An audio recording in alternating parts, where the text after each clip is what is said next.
उतारने के लिए कैंपेन थी। और इस मुल्क में रूल ऑफ लॉ, इस मुल्क में इंसाफ, मुआशी और समाजी इंसाफ लाने के लिए कैंपेन थी, उसका आज आखिरी मरहला है। और अगर आज हम इस्लामाबाद जा रहे हैं, वहाँ पे कप्तान फ्यूचर का लाहे अमल तय करेंगे, बताएंगे, और उसके मुताबिक आगे ये प्रोटेस्ट जो है लॉन्ग टर्म बेस पे जारी रहता है, या आप कह लें कि पूरी कौम इलेक्शन की तरफ जा रही है, जो इस मुल्क का वे फॉरवर्ड है। लिहाजा हमारी गुजारिश यही है कि एज़ अर्ली एज़ पॉसिबल इस कौम को डायरेक्शन दें।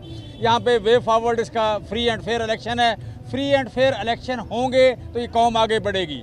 अदरवाइज़ जब तक रूल ऑफ लॉ नहीं होता, जब तक यहाँ साजिशें रहती हैं, जब तक यहाँ से अमेरिका से या बाकी मुल्कों से इंपोर्टेड गवर्नमेंट रहती है, इंपोर्टेड लोग रहते हैं, मुल्क नीचे से नीचे जा रहा है। लिहाजा इस बात को आज ख़त्म करें, लोग अकल करें और इलेक्शन का अनाउंस करें एज़ अर्ली एज़ पॉसिबल। वरना हमारी कैंपेन तो उस वक्त तक जारी है जब तक ये लोग अपने अंजाम को नहीं पहुँच जाते। और आखिरी बात मैं करना चाह रहा हूँ, अरशद शरीफ, इमरान खान और स्वाति साहब और गिल ऐसे और साफियों पे होने वाला तशद्दुद, इमरान रियाज, जब तक हमें इंसाफ नहीं मिलता हम वापस पलटने वाले नहीं हैं। वे फॉरवर्ड, मिट्टी पाओ, भूल जाए इस बात को। इंसाफ लेके रहेंगे, इंसाफ लेके रहेंगे। यहाँ पे इंसाफ होगा तो हम पीछे हटेंगे। ये नहीं है कि इस पर मिट्टी पाओ, ये नहीं है कि मूव फॉरवर्ड, ये नहीं है कि मेचोरिटी के नाम पे सारा जुल्म भूल जाएं। जुल्म का इंशाल्लाह इंसाफ लेके रहेंगे। Thank you very much. Jamshed Iqbal Cheema जिंदाबाद, जमशेद इकबाल चीमा जिंदाबाद। बिस्मिल्लाहिर्रहमानिर्रहीम। आज एक पाकिस्तान की तारीख़ में तारीख़ रकम करने वाला तारीख़ी दिन है, और जब तारीख़ लिखी जाएगी तो आज का दिन सुनहरी हरूफ में लिखा जाएगा। मैं खराज तहसीन पेश करती हूँ अपने चेयरमैन को कि 4 गोलियाँ खा के कल शाम जब हम उनका इंटरव्यू करा रहे थे बोल टीवी के ऊपर, तो जो अज़्म और इरादा था, जब ये उनका प्लास्टर ऑफ पेरिस उतरा है तो ज़ाहिर है ही वॉज इन पेन। जो उनका अज़्म और इरादा था, मैं आज उन फस्ताई हुई कुव्वतों को, इम्पोर्टेड हुकूमत को मैं बताना चाहती हूँ कि आप जो शेर है वो चाहे ज़ख्मी भी हो जाए शेर ही रहता है। और पाकिस्तान के लिए हकीकी आज़ादी का हसूल, ये जो हमारी हकीकी आज़ादी की पुरअमन एक तहरीक चली थी, उसने हमें अच्छे से बता दिया है कि ये कितना ज़रूरी है। आपने पाकिस्तान का एक सच्चा सहाफ़ी, एक सच्चा बेटा, उसको मौत के घाट उतार दिया। अरशद शरीफ की शहादत हम मरते दम तक नहीं भूलेंगे, और उसको इंसाफ फराहम करना हमारा ऐन फ़र्ज़ है हमारे ऊपर, क्योंकि वो कौम की जंग लड़ रहा था। आज़म सवाती की तज़लील कौम भूलने वाली नहीं है। मिट्टी डालो वाली पॉलिसी ख़त्म हो गई। अब जो जुर्म करेगा उसको सज़ा मिलेगी। यही आज़ाद पाकिस्तान है, यही हकीकी आज़ादी है। और जो जहाँ पे इस मुल्क के आयन और कानून की धज्जियाँ उड़ाएगा, उसको आयन और कानून के ताबे हम लेके आएंगे इंशाल्लाह। आज हम आज़म सवाती साहब को इंसाफ दिलाने के लिए निकले हैं। आज हम इमरान खान और हमारा हर दिल अजीज़ इस कौम का वाहिद लीडर, वाहिद एक वफाक की अलामत, पाकिस्तान को मुत्तहिद रखने की अलामत, जिस तरह से उनके ऊपर इन्होंने कातलाना हमला किया, पाकिस्तान क्या दुनिया की तारीख में एग्जाम्पल नहीं मिलती कि उसकी FIR आज के दिन तक दर्ज नहीं हुई। और अभी फिर इनके किराए के तज्जियाकार वो हमें समझाने के लिए बैठ गए कि चलें जी अब तो नए लोग आ गए हैं, पुरानी बातें भूलें। हम नहीं भूलने वाले। वो 4 गोलियां मेरी आंखों के सामने लगी थी, वो खून हमारी आंखों के सामने बहाया गया था। मैं ये बताना चाहती हूँ कि पाकिस्तान की आवाम आज अहद वफा करेगी।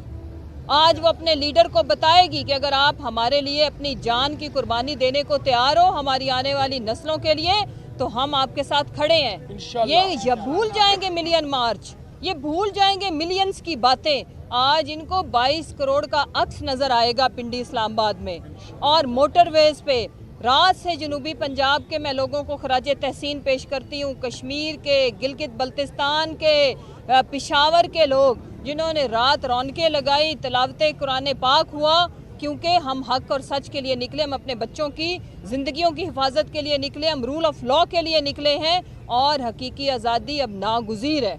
इंशाल्लाह जो भी खान साहब ऐलान फरमाएंगे, जो भी हमें हुक्म देंगे, हम तैयार हैं। हम सामान लेके जा रहे हैं, रखते सफ़र बांधा है और वापस मुड़ने के लिए नहीं। हम आज इलेक्शन की डेट, एक ही हमारा मुतालबा है एन आइनी एन जमहूरी, वो ये है कि हमें इलेक्शन की डेट दी जाए। क्यों? पाकिस्तान के अंदर जो आज हालात है, क्या ये 22 करोड़ अवाम का कसूर है? क्या वो ये डिज़र्व करते थे? वो जो एक तजर्बागाह, एक लैब के अंदर एक फार्मूला इजाद किया गया और बड़ी तजर्बाकार टीम पाकिस्तान के ऊपर मुसल्लत की गई इम्पोर्टेड हुकूमत की शक्ल में, उन्होंने इस मुल्क का सवा सत्यानाश कर दिया। आज इकॉनमी के तमाम इशारे बता रहे हैं कि मुल्क डिफ़ॉल्ट प्रैक्टिकली कर चुका है, ये माने ना माने।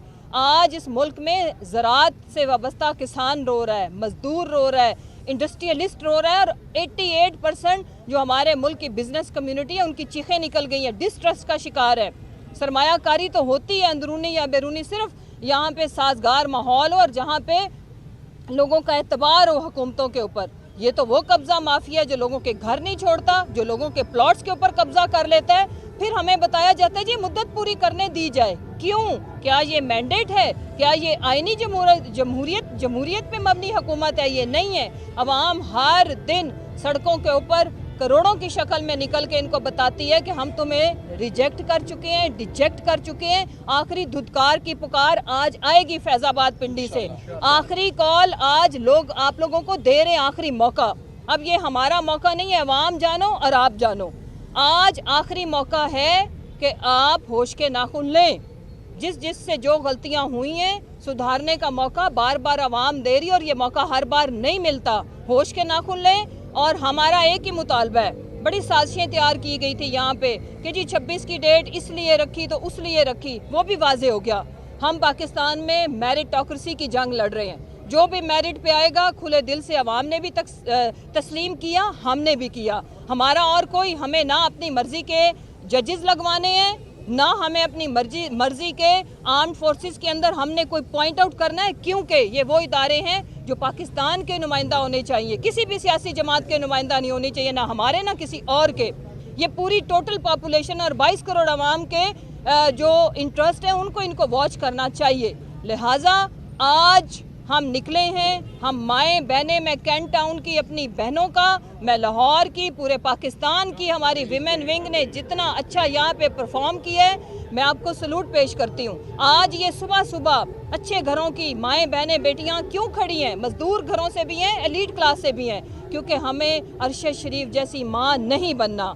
हमें अपना बच्चा हक और सच पे अगर वो बात करे तो उसे शहीद नहीं करवाना। हमें आज़म सवाती जैसा इबरत का निशान हम नहीं चाहते हमारे घर के मर्द बने। लिहाजा हाँ, ये हकीकी आज़ादी की जंग है, मेरी और आपकी जंग है। खान हमारी जंग लड़ रहा है, वो अपने लिए नहीं निकल रहा इंशाअल्लाह, क्योंकि उनके बच्चे तो बड़े अच्छे माहौल में हैं। खतरा मेरे और आपके बच्चों के है। आज माएँ बहनें और कौम की बेटियां अपने लीडर को बताएंगी कि वो आपके शाना बशाना नहीं खड़ी हैं, आपके आगे सर पे कफन बांध के हम चलेंगी इंशाअल्लाह। और हकीकी आज़ादी हम लिए बगैर वहाँ से आने वाले नहीं है इंशाअल्लाह। कौन बचाएगा पाकिस्तान? इमरान खान, इमरान खान। कौन बचाएगा पाकिस्तान? इमरान खान, इमरान खान। तेरा एक इशारा। अपनी मर्जी की सुप्रीम कोर्ट में भी और जो दूसरी अहम तैनातियाँ थी वो भी हो गई हैं, तो अब क्या तरीके इंसाफ जब इतनी बैकफुट पे है, तो क्या वो जो तरामीम कह रही थी नैब का भी हो गया, इलेक्शन वाला मुतालबा जो है वो आप कर रहे हैं, लेकिन इलेक्शन कमिश्नर का मुतालबा आपकी तरफ से सामने नहीं आ रहा, तो क्या समझते हैं कि अब इस पोजीशन पर जब विभाग बहुत ज़्यादा मजबूत है वो आपका मुतालबा मान लेगा, या कौन सी कुव्वत है जो इलेक्शन का ऐलान करेगी? देखिए, नंबर 1 वफाक इधर से मजबूत है, इससे कमज़ोर तरीन बैसाखियों पे खड़ी हुई हुकूमत मैंने नहीं देखी। बैसाखियाँ भी चली गई हैं, गिर गई हैं, अब ईंटें खड़ी करनी पड़ेंगी। वो ईंटें कहाँ से लाएंगे? कौन देगा? किसी में हिम्मत है, जुर्रत है 22 करोड़ के जो सेंटिमेंट्स हैं उनके ख़िलाफ़ जाने की? एक बात। दूसरी बात ये कि हमें अपनी मर्ज़ी के कोई एम्पायर नहीं चाहिए, और जहाँ तक इलेक्शन कमीशन है, इस इलेक्शन कमीशन के होते हुए बात भी नहीं हो सकती। नंबर 1 है डेट की अनाउंसमेंट।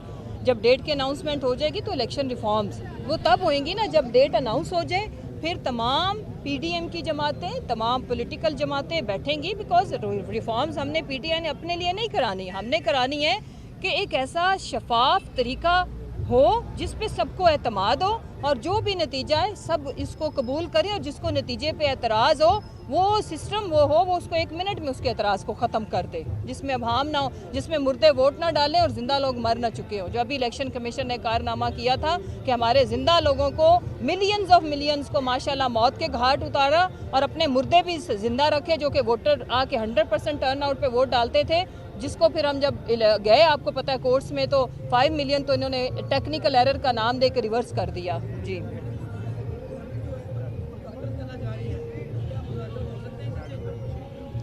देखें, मुझे ना ये जो इस वक्त हुकूमत का आलम है, आपने गजनी 2 या 3 वाला सीन ही बन रहा है। मुझे एक प्रेस कॉन्फ्रेंस के अंदर राना सनाउल्लाह धमकियां लगाता है, तो हमने उसे बार कहा है कि आपकी औकात नहीं है हमें धमकियां लगाने की, 22 करोड़ आवाम को चैलेंज करने की।